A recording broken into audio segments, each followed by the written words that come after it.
Yo, yo, yo, yo. Welcome to another edition of the Hustlepreneur Network.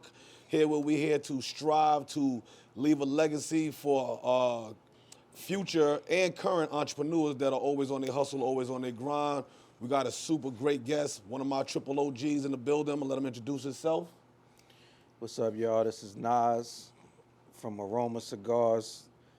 Full name is Nasir Bey, but they call me Nas. Let's go. Okay, Nas is like Nas.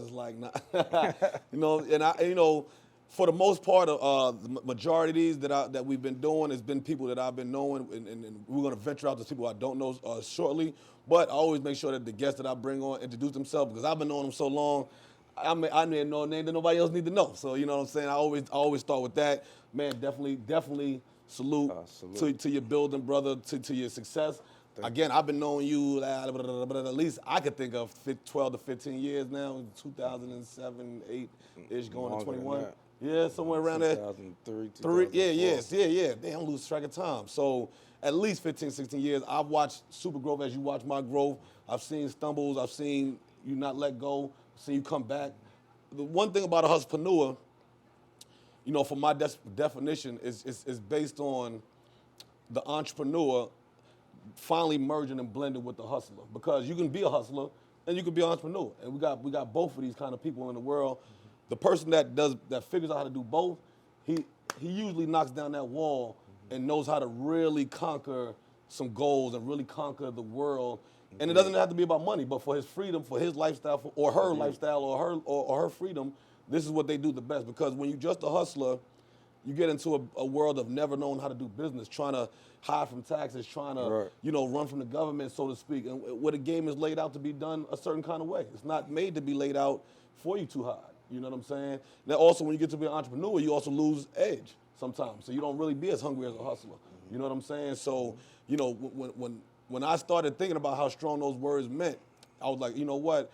I know so many people that fit that mold that I gotta try to brand this because I just know too many people that really walk the step as an actual hustlepreneur, hustler that's an entrepreneur. So we got your full name, but we do want to know. And again, before we even got on camera, like I said, this is going towards, me and you speaking, it could get lost. Like, man, you know some of this already. But again, this is what I mean. Like, this is for Indeed. people that don't know, and so I want to make sure that we clear that you're not talking to me, so to speak. We're talking to people that may see this 10, 15 years from now. Exactly. The kids, my kids, to see that they seen some thriving black entrepreneurs, hustlers that have different backgrounds, but come from different backgrounds, but now have built themselves up to what they want to be. You know what I'm saying? So with that being said, who is Nas? Hold on. Go. You got my shirt, man?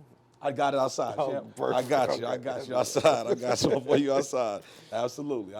Who is Nas now versus who is Nas?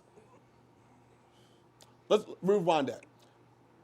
What is your background as far as have you always been some kind of hustler? Did you work? What background do you come from? Yeah, what is the background you come from? Before I go to my next question. So I'm from Brooklyn, New York, originally. From a place called East Flatbush, 93rd and Rutland, if you don't know. Okay. It's Rutland Plaza. So you got people like MC Light, Well-known projects. Bobby Shmurda, Rowdy Rebel, Omar Epps, Go on. We got a list. I know. Jamie Hector. It's a long list. So, I grew up with all these guys, or they grew up under me in In that neighborhood. Yep. So that's my neighborhood. I come up from the hustle life, the struggle.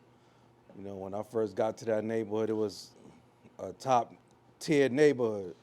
And, certain people came in office and the neighborhood went down, Section Absolutely. 8 came, and those type of issues started happening in our community.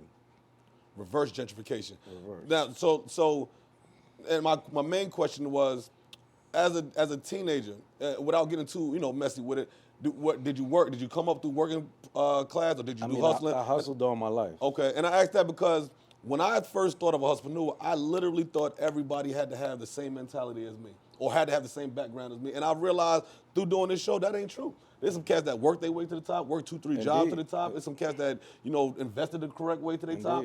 So that right there inspired me to say, damn, everybody ain't one-dimensional. Exactly. You know what I mean? You don't have to be thinking like me.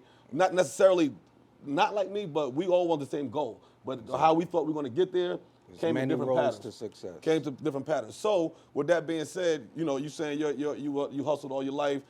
Now, at what point in your life would you say was your beginning of your hustle literally trying to get into a position of something you can do for a long time? Like, because we all hustle a lot of things. And I came up under those guys that people rap about. Right. So my first job, I worked in New York City housing. Mm-hmm. And, I was doing the maintenance and caretaking, the lawns. Mm-hmm. And the guy that worked for me, I worked for, he was an ass, really. So I knew I could do better. So I went and said, yo, let me go do what I know what to do in my neighborhood. And from there, I branched out and traveled around, but it was always a hustle, So when do you remember starting your first business?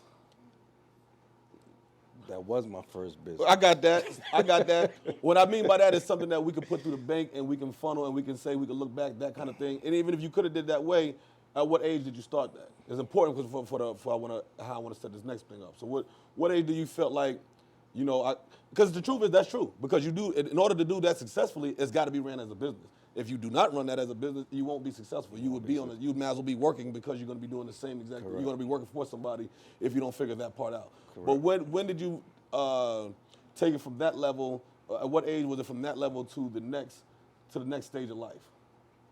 I learned to hustle early, but I learned the business late. So again, that's the hustlepreneur, right? Yeah. So when you got both of those, two swords in your hand, it's like, yo, I could chop anything down. I'm already this hungry, and now I'm already this smart. That's why I'm asking this question: how early was it to you in your mind that you can remember where you said, damn, let me do, whether it was like a party or whether it was like a candies machine or vending, whatever it was, something that you were doing. When do you remember saying, all right, I got street stuff going on too, but now I also have this? Right. In high school. Okay. I had stores. Okay. I worked for one of my family members. He had a bunch of stores in New York, and I used to run them with one of my other partners, and eventually I got so good at it, he gave me one of the stores. What was one of those things that stuck with you then? I mean, what was one of the things that hit you then that made you interested in even doing that? Because again, with especially in New York City, access to almost anything you can think of, if your mind can think it, you can pretty much get to it. You know what I'm saying? What made you say, Dad, you know what? This is, I can figure this out for a little bit. What was it that you seen that what sparked that for you? What sparked your interest? Only thing that ever sparked my interest in those times of my life was to get out of my situation. So, you got people that hustle for different reasons. I never hustled to be cool or to be flamboyant. I hustled to be wealthy and change my life and my family's life. Absolutely. So it was a different ball game for me. There's a repetitive word that just about everybody that I've interviewed use, no matter if they come from the street, whether they work, whether they invested, freedom. Mm-hmm. Most people say, I love money, don't get it twisted, I like being that, but ultimately it's about freedom, man. I like to be free. Mm-hmm. So that the hustler spirit, the one thing that we all embody is wanting to be free. Indeed. It's not necessarily we do like the wealth part of it. We love that part of it, but we wouldn't even sacrifice that to not be free.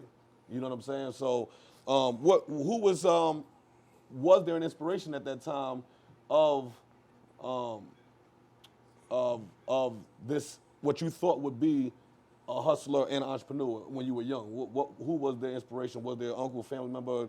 I know you mentioned some guys on the block. Was there anybody one specific that you like, this pops, right here? Okay. My pops ran a lot of the city. Rest in peace, California Bob. You know, he's from Harlem, Brooklyn, other places he moved and shook. So, you know, that's where I got it from. He put that in me. He stored it in me. And, you know, once I got older and started finding other people that I liked that attracted me, you know, different people from the neighborhood that got very successful, got into the music industry, hung out with Tupac and Diddy and all these guys. So that automatically let me know just I could do it too. Do you feel you were like it was already embedded in you with a confidence level, or do you feel as you got better with your hustle, your confidence was there? Because, and I asked that because in some people's situation, the scenario, I go in my scenario, you know, there was always some kind of grind and hustle in me, but, you know, when you take hustling for the street or hustling in an actual business, to take a different kind of confidence level you need to have in order to be successful. You know what I'm saying?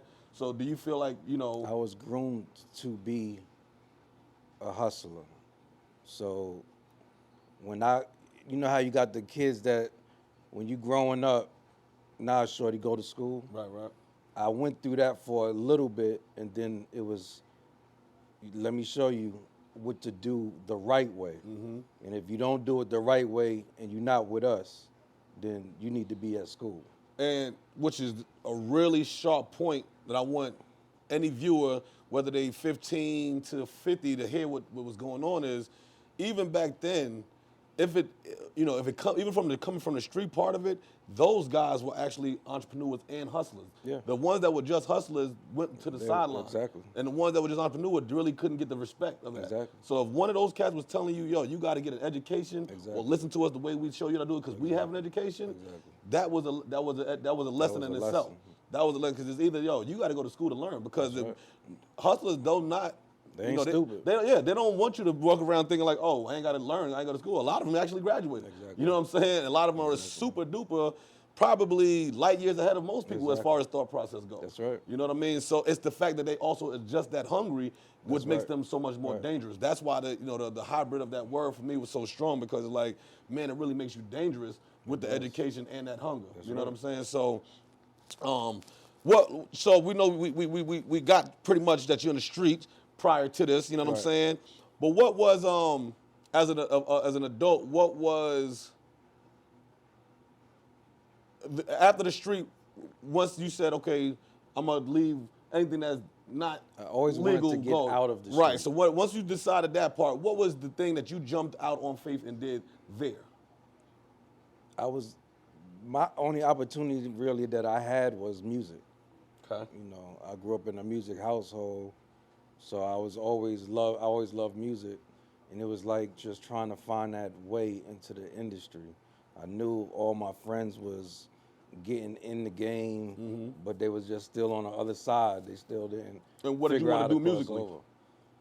At that time, I wanted to rap, We all do did. beats. Yes, I mean, it's important to say this because the reality is, if you grew up in a certain time of life, it was certain things that you really just, Right. it was embedded. It's like, Yeah. it wasn't okay. I mean, whether you made it or not, you could did walk it. to any place and see, right. and I mean, that's even down to Gastonia to Harlem, New York. That's right. In the 90s, you could walk and see 6 people freestyling. Yeah. No beat, don't need nothing. You don't got to be good. You ain't have to be nothing. It's just how we pass time. You know what I'm That's right. saying? Like, it's literally, all right, yo, let's just rap. Right. So I asked that to say, to see when you transitioned as an adult, was it first rapper? Did you want to be CEO at first? What was your mentality when you first got to, all right, you know what, I'm going to go out on faith.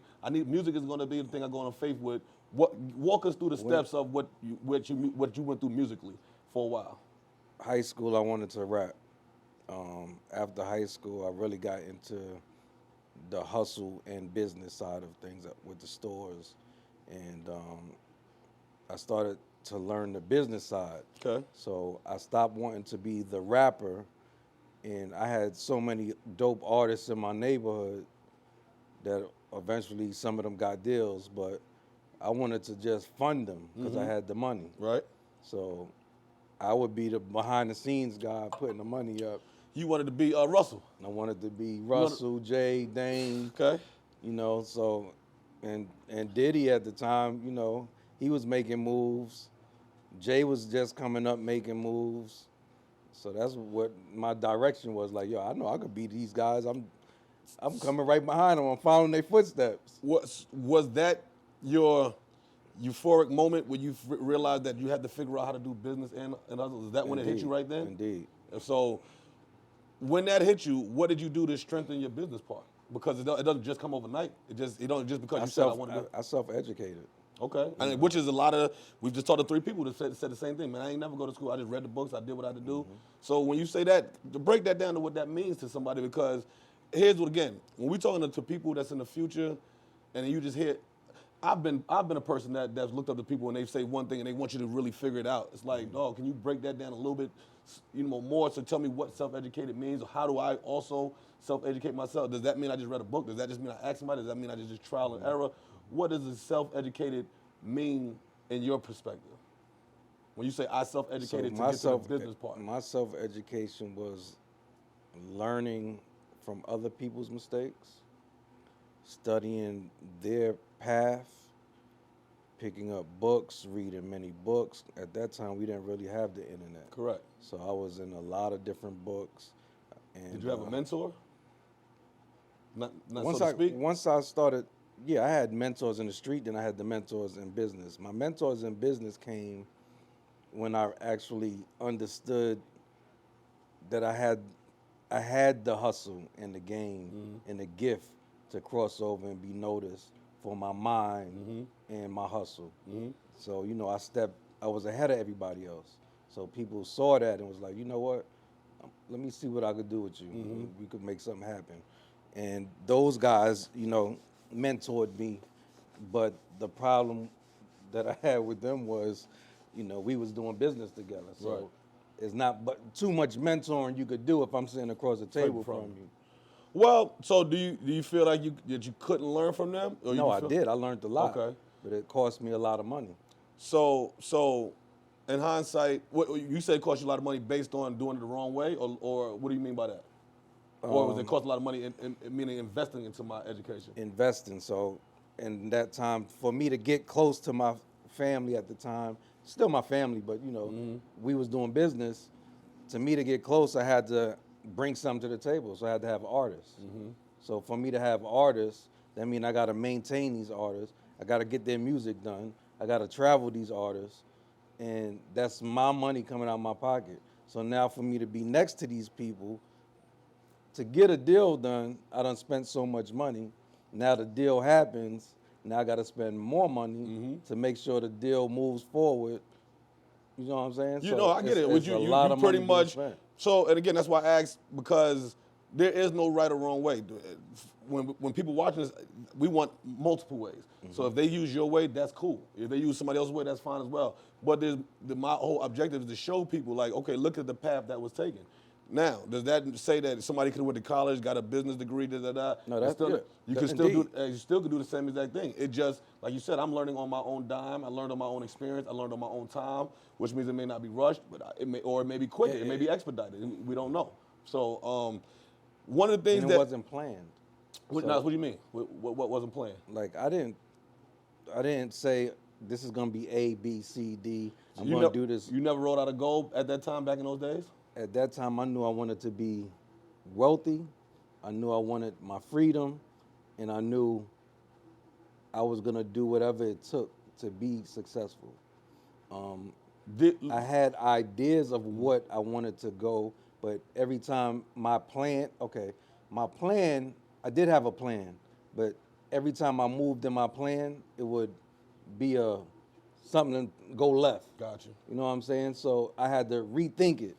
So, and that just went on throughout life. Did you because right now what I'm talking about is the part when you got to the music career and said, this is what I'm gonna jump out here. I ain't saying that you're totally out the way, but I'm gonna jump out here more on this than I'm gonna do anything else. At that point, I know you said you found some, a couple of mentors that was sitting at the same table with you. You did a lot of stuff on your own. Do you remember saying in 3 months I want to be here, 6 months I want to be there, year here, 5 years? Did you do that at all, or did you not do that and just said, you know what, I got to keep grinding to see where this is going to take me, and if it takes me to the left, I'll take me to the left. Which route did you go in that position? And as far as that, I was more structured. I had a plan, and I calculated my moves because I had other people's lives in my hand. So I Makes was sense. really had to be responsible. Gotcha. But in that process, when you're dealing with other people, you know, you could be as calculated as you want. It still don't go right. It still ain't gonna go right because Right. you got to deal with them and what they They want. yeah, because the personality is different from a plan sometimes. So I agree with that. One of the things that we talk about with just about everybody, well, not just about everybody, we've only had one person say they didn't do this, but right when you cross over to saying, I'm going to take this leap of faith, I'm going to do whatever that is, we got something we call fumbles the bag. Everybody we know gets a good bag and fumbles the bag. Everybody fumbles the bag. Can you give us your have you had a fumble the bag experience? And if so, can you give us the fumble the bag experience? When did it come and what happened right? Like how did it go wrong in your opinion? I never fumble a bag. Never, we met two that's never fumbled the bag. Never fumbled the bag. We thought I had people fumble the bag. Like for me, this was my life or death, Gotcha. my G. So I couldn't fumble a bag because if I fumble a bag, I'm dead, right. or I'm going back to the beginning to start all the way over. Have you had to ever reset? Maybe not when I had to maybe not reset flat all ass, the but time. have you ever had to reset? Yeah, I had many failures.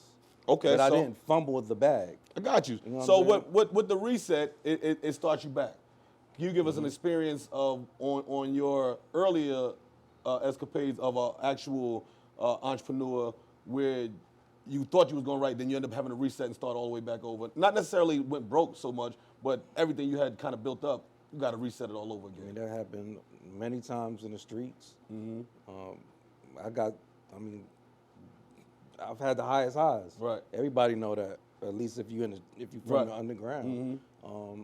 But I also had the lowest lows because people just didn't follow directions, you know. And then in the business side of things, the same thing happened. People just had their own motives. So I've lost plenty of times, and sometimes it was just due to me having that love and believing, and it just didn't happen. Do you think?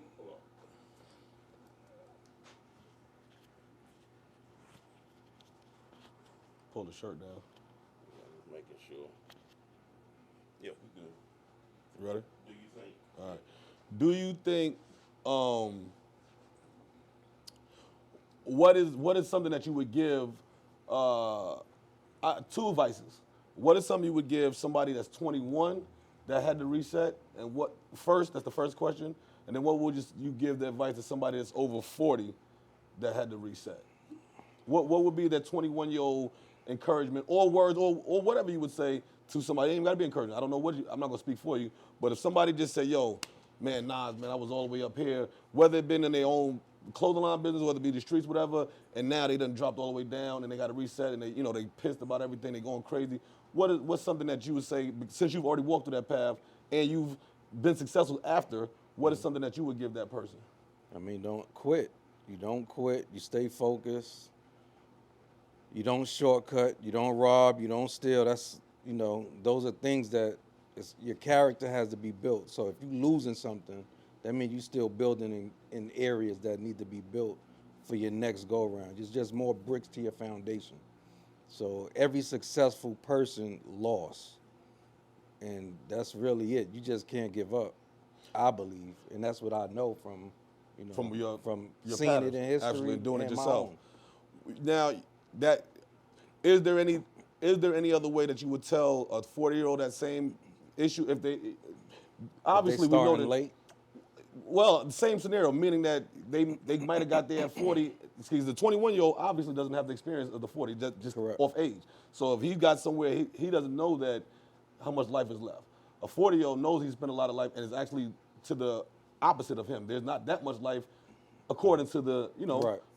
status quo of how long a person's gonna Right. live. You know what I'm saying? So, would it be the same exact thing for somebody that would you give the same exact advice to a 40-year-old as you would a 21-year-old as far as if they got to a high plateau and then got to a super duper low and just couldn't see it up Yeah, no more? that's the keys I'm giving you. You don't have to rob, you don't have to steal, and you don't have to shortcut. If you don't shortcut, and do the work, it's gonna manifest. Like you could do that with your eyes closed. And anything you're doing, don't shortcut, don't steal, don't rob. It's gonna happen. Well, how would they get back up? Because let's say, we got in a scenario, we got to a high as high, and it crashed. Jail, a stock went bad. Something went, you had everything dumped into one. The building burned down. What is the? Because at this point, what is it that as if I was giving advice and say, yo, this is. Is it just saying, hey man, get back to it? Is that the? Yeah, I mean, you have to get back to it, and you got to find what fits your niche. What you looking to do, how it's gonna work for you. I mean, I can't be like, yo, do this trade or do this. Right, if it don't work. You got to figure that out on your own. But the key to it is do your due diligence. Don't rob, don't steal, do the work, don't shortcut. And if Stay you put solid. that time in, it's gonna come back to you. You just got to be patient with it. I mean, I agree. And I come from where we all had losses. You come from some certain kind of background, you're gonna have a loss. It's just what it is. And you want to get into a dark corner when you get that loss. Sometimes you want to be like, yo, I'm gotta fed up. do I it. don't do this no more. Da, da, da. And after the tenacity of the hustlepreneur, it's only so long they can lick them wounds. It's like a real lion. It's only so long if a lion loses a fight and he's not dead, it's only so long that he's gonna be in the bushes. You know what I'm saying? At some point, you got to get back out there into the jungle and be like, yo, this is what it is. I mean, I've been there. Yeah. I thought losing. I mean, I lost millions, and I was like, damn, is my life over? Am I able to come back? listen, look- Am I an embarrassment to my people, my community, and my family? That was what I was trying to dig in because the issue what I was trying to dig into that because it's also nerve-wracking to the brain. Yeah. Meaning some people can go It's- crazy. yeah. Like, you know what I'm saying? Like you can literally Commit suicide. commit suicide, go to a crazy house. That's what I was trying to dig into saying. What does that talk like to somebody? How does one literally pick themselves back up? I know what I've done, and I know certain things, but I'm asking for you to give us to the group. I mean, for me, it was a spiritual journey. Like, There it is. So that's what I'm saying. So what? Because again, we talked to Jerg, your brother Jerg. Yeah. So I'm saying. So we did Jerg's interview. Same thing he told us. He's like, yo, I had to get into a super spiritual way because nothing else wasn't working. You see what I'm saying? Nothing else was not keeping my peace, rather. Yeah. So Indeed. How did you get to that journey? Was that just something that was from birth, or did you find that journey after a pitfall, so to speak? What led you to that? And then once you got to that journey, what was the breakthrough to say, all right, I'm at peace again? Not maybe I'm not a million again, but I'm at peace again to go back to get to that. How did that work? I think the struggle through life gave me the spiritual journey, but I didn't put it all together until the loss. My first big loss is when it was like, you know how the movies rewind? Absolutely. It was a rewind in my mind, and it was just like, Right. Everything on spiraling. and I was like, dang, I did this, I did that, I made it through this, I made it through that. All right, maybe if I stay prayed up, I focus, I do everything I need to do correctly, and put all the effort and my time in, and don't cheat it, I could bounce back. And I really just had to really stay prayed up, and I think it all just was that rewind that let me know the spiritual side is keeping me going. Let me ask you a question. When you say prayed up, literally, what does that mean? Does that mean like in the morning or at night? What's your does that mean like did you have a way of? A ritual is what you're saying? I Or mean, was it just, it was, at that time, it started off as a ritual, like the morning, the night.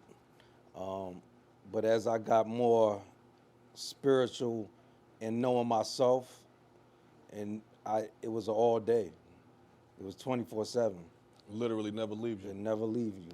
So whatever was going on, I was. That's important for the viewers as well because for those you have science believers, which you know everybody looking at certain things, and then you have people that believe it's something greater. And I'm not picking and choosing saying one is better than the other. Everybody's up to what they It believe. actually goes together. It goes together once you really know what's going on. But is it? Hold on, before you go, is it a new 30 or is that? New 30. Okay. Sorry So about that. with that being said, I wanted the viewers to know that that was important because I want people to make sure they can take different things. There's going to be certain kind of people that look at this, and everybody. One thing is, and I can't speak for no other community at this particular time, but for Black community, we either have a hard time saying the word religion, or because there's a certain bunch of us that are heavily traditional religion, and then there's a whole bunch of us that are, after that didn't work for them, so to speak, the spirituality took over, which means I'm not really so much don't care about the traditional religion, but I definitely believe there's a higher power. I definitely believe there's a spirits going on. There's a different type of belief of what goes on. With that being said, it's important for youth and old to know, man, you know what got me, what I just heard was, you know what got me through when I lost millions? The fact that I was still alive, the spirit, there was something spiritual around me. I had to believe in something bigger. If not, I'd go crazy. Yeah. I'd go crazy. I got nothing else to lean on. That's important because fumbling the bag, not necessarily always losing the money, because we've now met two people that have lost the money, but they have took a loss. And you know, they had to go reset. Let's go with that. They had to reset in life. And with that being said, it's tough to be at the top pinnacle of something, come all the way down. As you said, damn, am I embarrassing somebody? Am I a failure? I know I ain't a failure. Every day you're talking to yourself, trying to beat yourself up and revive yourself at the same time. And it can be frustrating. It can be tough. It isn't easy. So that's why I definitely wanted to dig that out to see, you know, how did you get to that, how did you get to that breakthrough? I never fumbled the bag. We got it. We got two understood. But I've lost money. For sure. So I think we learned something else too, because when we were saying from the bag, we were talking about frivolous spending. Correct. That's what we mean. Yeah. Meaning like, Not losing. correct. So what we mean was like you got to, like, let's say when you got to the point where you made the millions, and then you end up spending $300,000 or something that was just ignorant, that you'd had, you know, again, going out buying $25,000 bottles, you see what I'm saying, and spending that in the club, those kind of things. You see what I'm saying? Got to a point where you looked up and like, yo, damn, I'm, you know. I was never that guy because I always had to stay under the radar, you know, so I would just blend in with my surroundings. Gotcha. And that's cool. I mean, there's going to be, everybody's got there's a mold coming out. You know what I'm saying? There's another imprint. And again, the fumble the bag, like we said, it was sometimes, now mind you, if you've come up with a good amount of money for a while, then, you know, then you may not do something frivolous. But it's sometimes, like, man, me speaking about that all the time, it's usually the people who have never got to a plateau that when they get to a plateau, they start buying shark meat. Crazy, you know, right. yeah, what we eat for lunch? Shark meat and tuna. You know, Right. you was eating turkey every day, but now, you know, you got to eat, you know, shark meat. So it happens. It happens. But again, we've talked to people that blew the bag and came back. And that's what we That's want to the make key. sure. The key is saying everything is a fumble. NFL players fumble the ball and they pick it right back up and they score a touchdown. That's right. So fumbling does not mean the game's over. That's another important right. part of that It's not over. segment is a fumble does not mean that it's over. That's right. A fumble is mean you dropped for a second. That's right. You're trying to scramble to get it. You got to knock people down. They pick it back up. Once you get back up, the goal is still this touchdown, and that's what right. we're trying to score. That's right. You know what I'm saying? So, They ain't walk off the court. they didn't walk off. They ain't leave They- the field with their right. head low, and that's what I'm trying to want the viewers to see. Everybody will have to reset at some point, but as if you reset, are you going to sit there and go cry in the locker room forever? Because there ain't nothing wrong with that cry. No, you know, you- if you you- lose yeah, enough, you- it's you going to be a gonna dark cry. room. Yeah, it's going to be a dark I've been room. talking to my friends Yeah. and And it just come we out. doing business. It just come and, on out. Tears It is just come dropping. out. Like they like, yo, what's wrong, kid? Nothing, man. Yo, dog. dog. Yo, and it's real. It's an emotion. It's a human emotion. Yeah. The human emotion of losing and not just losing, because when you lose and know you can win, it's not that. It's just like, damn, I'm failing. And when it happens 2, 3, 4 times, you know, I failed several times. And it's like, damn, bro, do I even know what I'm doing? I'm sitting there trying to tell people, do I know what the hell I'm Right. doing? You start questioning yourself so bad, you don't know if you're capable to get to another level. Right. I mean, your heart, you feel like it, but your brain is going against you saying, Right. damn, dog, you just Right. keep freaking, Right. you need to go work somewhere. You need to let Right. somebody tell you what to do. Right. You know what I'm saying? And that happens to a lot of people. Yeah. You know, and if you don't shake it off, that's why I use the analogy of the lion. It's like, yo, a lion can lose a fight. If he ain't dead, He gonna go lick his wounds. He gonna Come come back. He gonna come back. He gotta come. He can't hide in that jungle for so long. And what you gonna do? Hang with the ostriches? But I think one thing is though having opportunities is the key also. Like How do you get those? How do you get opportunities? Do you create That's- opportunities, that's- or you just happen to be in the right place? Do you just be a solid person? For me, I didn't have the opportunities. That's why I hustled. If people were to get, I never wanted to hustle. I always wanted a straight path, but I never had the opportunities. People looked at me as, you from this neighborhood, the people before you, I know what they was about. What do so you mean we by an not giving- opportunity? So let's be clear for people that, somebody who's went to college or somebody who didn't go to college, let them both understand what you meant by you never had an opportunity, or what you considered an opportunity, rather. My opportunity, what I thought would be an opportunity was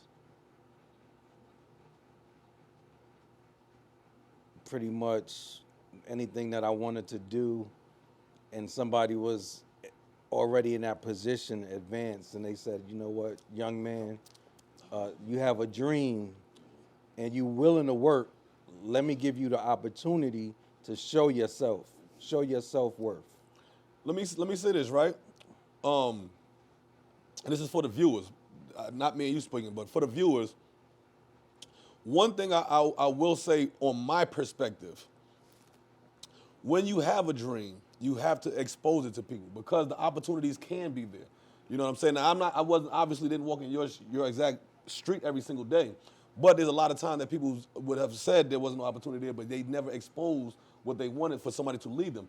Right now, I know you well. You're in a position, if I told you my dream, you can actually lead me and say, yo, Fresh, you can do this, or here, I can do this, I can leave this back door open for you, you can go do here. Now, because my environment changed. Also, but I would ask, me not being afraid to ask, could I get help? What I'm saying is for the generation, it's got to be embedded in their brain to know, don't just look at your environment and say there's not an opportunity. Exactly. At least ask to see if somebody can lead you there. Because a lot of times we have, even in a bad position, even as a hustler, had we just asked somebody, again, kept on being persistent as we was to do the street stuff, the persistent, but a lot of us don't have a dream so much, so to speak. Right. We don't even know what it is. We haven't formatted it, so to speak. We've been skewed by what we've seen, fast money, a Right. lifestyle. Right. So The you're movies, you don't even get to really music. format a solid dream in certain pockets of life. Some people get to dream in certain pockets of life and they get to say, this is what I like to do. In certain pockets, you really don't, by the time you think about that, something else is happening so quick that you're not really forming a plan. I wanted to be known for the kids to know, that's why I was asking what opportunity meant, but I wanted to also be known that opportunity also means you have to put it out there in the world. It's got to be spoken, whether you're 12, whether you're 50. It starts with You your got to words. speak it to somebody, and then somebody can say, you know what, I'm deep in the street, shorty, but my brother here, this is what he does. Right. And that's what you're looking to do, I'm going to make sure that you do that. And a lot of people could have avoided a street or a hustling path if they had the confidence to ask, if they had the know I how mean, to ask. it's all in your neighborhood. Correct. Really. I mean, everybody, I think you have to really figure out what's best for you and where you're at the time. Because in my neighborhood, it was nobody I could say, help me get out. Because we all in the same Same predicament. thing. I got you. So I didn't have the college kids or the fraternities in my neighborhood that could say, young man, let me show you this. Let me bring you to school. We didn't have that. We had drug dealers, murderers, business owners, and barbershops and chefs. If you wasn't on the street, All it was entrepreneurs, it. all hustlers. So they was all hustlers, but Business that owners, was as entrepreneurs, far as yep. it wasn't to the next level. So, I Which- had to get out of the neighborhood To see in that. order to see and broaden my horizons. Two good points that I just brung from that, because one thing I talk about everybody is analogy of goats. You see, when we think about the goat, you think the goat on top of the mountain, right? It ain't never one goat on top of that mountain. You get up to the Exactly. top of the mountain, it's a bunch of bunch of goats. goats. So when you start saying, damn, well, how the hell you get up here? How you get up here? So it's always important to hear the story of which mountain it was climbed. Exactly. How was your mountain climbed? That way people know you do not have to be one dimensional to get to the Exactly. top of the mountain. Exactly. You know what I'm saying? So You don't have to just play basketball. You don't have rap. to do. There's not one There's so right many way to do avenues, so right. to get to the top of the mountain. And what happens is when people seeing it, because even when you get to a mountain where a goat, it's still another higher mountain, That's right. and there's another goat up there. There's another goat up That's on it. right. So it's so important for us to expose it to young and old. When I started this, I thought I was going to want to reach the young people, but the reality is No, it's people our everybody. age and older Yeah. that like, yo, how do I get to that other level? Like they still really great hustlers, but never figured out how to do an EIN, how to That's do right. an LLC. That's You know, right. they just never even cared to say that. That's right. And now they with the, man, I ain't worried about that. Bro, you can actually get way more if you just lay it out the right way. Yep. You know what I'm saying? So that was important to me. And also one thing you said was getting out of a bad environment. So now if the environment is not conducive to being great, Then you gotta get you out. gotta exit. You gotta exit that environment. You gotta see other parts of the world. You gotta see other people. You And gotta, that also takes that spiritual growth, that looking inside you. Because if you're in an environment and you're just doing what the environment's doing, you're in that whirlwind too. You're gonna get spent up. Product of your environment. So you have to take that minute for yourself and be like, you know, that spiritual connection to see from the outside looking in of your environment to say, you know what, there's something better for me. Would you felt that you were an adult when that hit you full blown, or were you still in your teens when you felt like that hit you full blown? I was a teen, but I was an adult. Life. Did you? Well, it's fair to say that we don't embrace the same thing at 18 as we do at 40. So, do you felt that you embraced it as hard as you? Do you felt that you embraced it as hard in your teens that you did when you became 30 and lost your first, big? No, at my teens, I was very serious about my money, but I mean, we're when talking I about got spirituality my part. spirituality too, because I was dealing with an environment that I had to be spiritual. Gotcha. You know, I'm from a West Indian culture, so we Understood. very spiritual. But I really got grounded spiritually when I got older, and once I was teetering, getting out the streets and finding my way, I really got grounded because I didn't want to go back. It was like if I go back, it's over. Right. So I had to really buckle down to get over the hump, whether I took a loss or not. Okay. So, and we're gonna wrap it up probably with the next 10 minutes, 5 to 10 minutes. Okay. So, some of this stuff right here is also for the future people.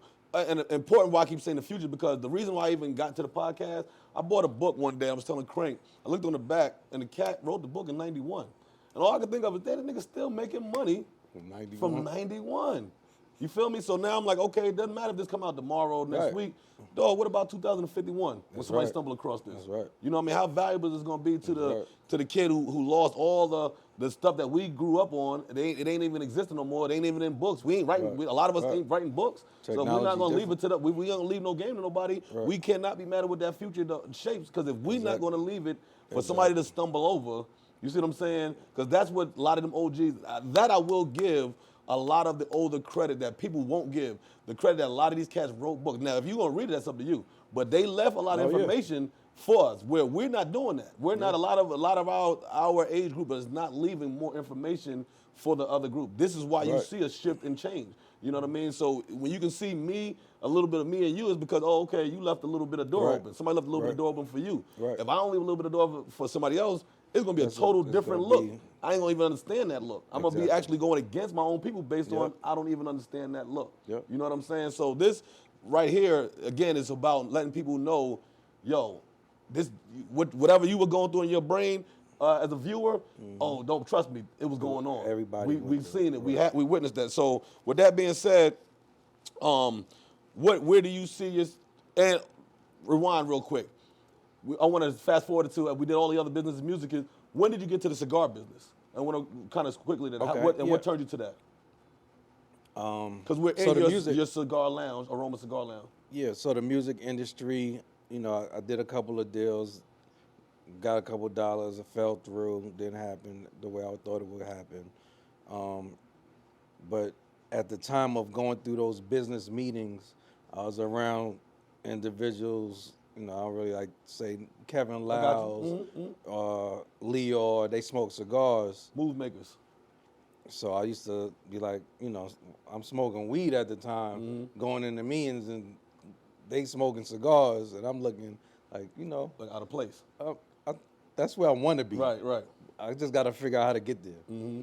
And as time went on, I wanted to stop smoking because I needed a clear head to really get to my next goal. Mm-hmm.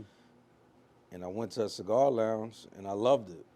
Started lighting my cigars, started meeting different people. And I was like, man, this is all these years, I should have been at the cigar lounge chilling, meeting these individuals, because you got your 9 to 5, you got your entrepreneurs, corporate, you got everybody coming together owners. for a cigar. And what I love about the environment of cigar bars, again, I'm new to maybe 4 or 5 years new to cigar bars. I got introduced by a friend of mine in Atlanta. And when I walked in, I was like, because I come from the party game so much, I was like, wow, this was such a different thing. They was literally playing poker in the cigar bar, eating food. They were talking with music. You can hear somebody talk. Like, it was such a different experience. The conversations were different. The CEOs I was meeting, it was like, yo, I'm in the club, for 12 years, running parties, owning clubs, and they never got a solid conversation out of nobody. You know what I mean? Almost hardly ever. You know what I'm saying? But here you can actually drink, smoke, talk, build, learn, educate, be educated, have a good time, and can't wait to do it again the next day. Exactly. You know what I'm saying? So now, is Aroma your first? Aroma's my first lounge. I've been trying to do it for a few years, but it didn't happen. So I would just hang out at the lounge and smoke cigars, and then it just, kind of fell in my lap. I stayed prayed up, like, and when you stay prayed up, I think everything manifests if you're doing the right things. Because this was not my plan. My plan was I had an artist at the time. I was getting another bag together. I already had somebody on my team that was like, yo, I'll write the check. And, he was going through his little financial hookup where he had to wait for the money to drop. And I was like, you know what? I'm going to go to the cigar lounge. I got an opportunity over there. And he was like, you know what? Go do that. Go see what it's about. Trying to get me to do something, not be on his some time. Yeah, I got you. So I did that. I actually worked the lounge first and learned the business. So I didn't just come in and buy the business. Important, people, and very important, really quick. Another thing that we talked to, repetitive stuff you hear, I didn't have to lead them into that. Repetitive things we hear, you're going to have to start at the bottom sometimes. Yeah. You got to, and it's not even saying the bottom, it's just about learning. I started at the bottom, brother, and I had to be, I had to humble myself for that situation. Absolutely. Because what I come from, I was like, I ain't doing this. I ain't doing this. Yeah. Manage a bar or work at a bar. Wipe down a counter, like what? You crazy? But then I thought I had the aha moment. I was like, you know what? If I don't learn from the bottom everything in the business the same way I had to do in the music business, then how am I going to be good at it? I'm going to be good at it. How can I help somebody else get on? How am I going to be the one to tell somebody how to do what I need them to do? If they need an opportunity, I want to be able to say, you know what? I have an opportunity for you, but you got to do the work. Do the work. I literally, when I had my Sprinter van, same thing. I never did nothing with a Sprinter van. So I was like, well, damn, how am I put somebody in there and not know what it's like to be on the road, not know what it's like to sleep in the back of this van, not know what it's like to run out of gas, not know what it's like to be cold somewhere, to be dark somewhere. So when I did it, it's very hard to shit a man that knows that walked through that jungle too. That, I agree. So if I've already walked through that jungle, you telling me something that exists, that all right, yeah, I done seen the bears over there. I seen the wolves right there. I walked through all of them. I know you can walk through them. They ain't even bother you. Don't worry about it. Matter of fact, just keep going straight. They won't even bother you. And that's a part of leadership more than it is about bossing. Yeah. When a leader says, all right, shh, I done cut down the jungle. I walked through the jungle. Y'all just follow me. You know what I mean? No, you go first and you cut it. No, that's bossing. The leader's saying, shh, let me wipe this down. Let me take all these trees out. All right, here go the path, y'all. Y'all can follow me. You know what I mean? Or you can not. You can create your own path too. I ain't getting ready to stop you. But I done made one and I'm gonna follow this one. You know what I'm saying? So that was big right there for viewers to know that, in a Scarface sense, we start washing dishes. You know what I'm saying? So you start from washing dishes, and next thing you know you in the whirlpool. You know what I'm saying? Exactly. So it's not that simple, but it is that simple in hindsight. Because it's like a stock. You will go up, down. You will go up, down. That's you life. will bounce. But if you know that, you're better prepared prepared. for the fall so that you Exactly. can bounce back up. You know Exactly. what I'm saying? Where do you see, because you're big in the crypto world. You now own bars. You're a man that's got many accolades, and I want to salute you because I've you, watched brother. you. You know what I'm saying? So, Thank you. where do you see yourself in 5 years? Do you have a business, anything like that? Where do you see? Right now, I'm working on having about 100 locations. I have my own cigar brand, so I want to actually take that to the next level. Can we know the name of it? It's called 10 Enemy Cigars.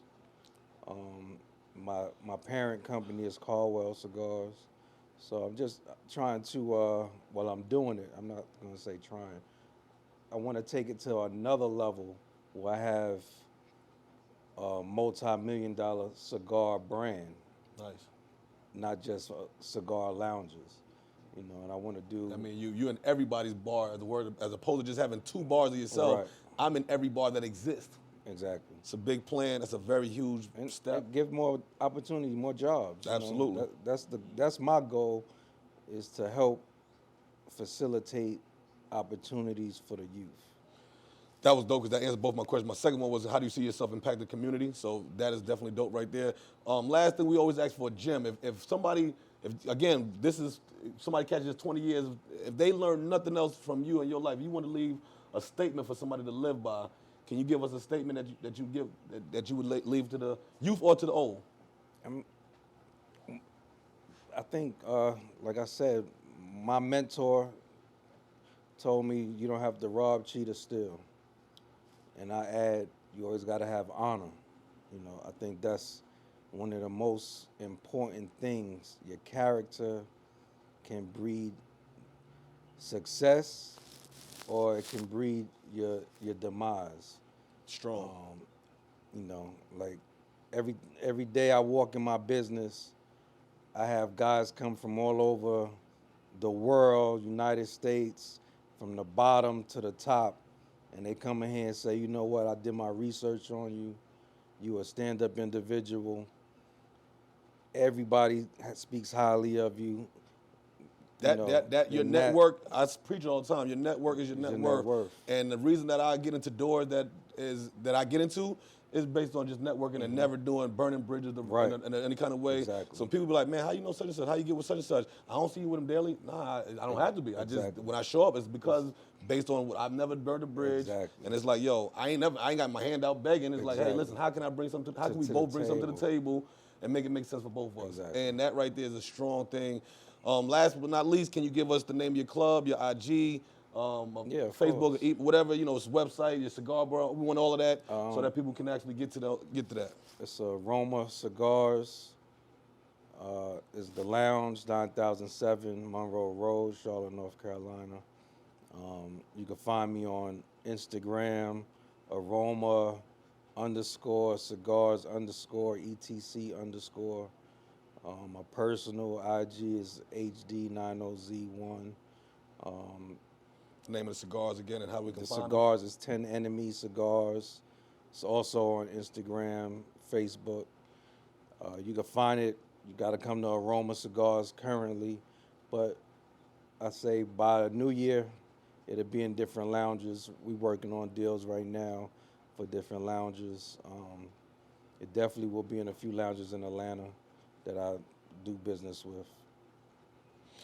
Well, we want to wrap it up. We appreciate all the hustlepreneurs out there networking with us again, man. Want to salute one of my big homies, Triple OG, doing great things in the community, business, big business, crypto world. Come on over here every Tuesday. They do cryptocurrency education courses. Crypto Chillin' Cigars. Crypto Chilling Cigars. The next level of the world is here. Man, we appreciate y'all. Peace. Peace.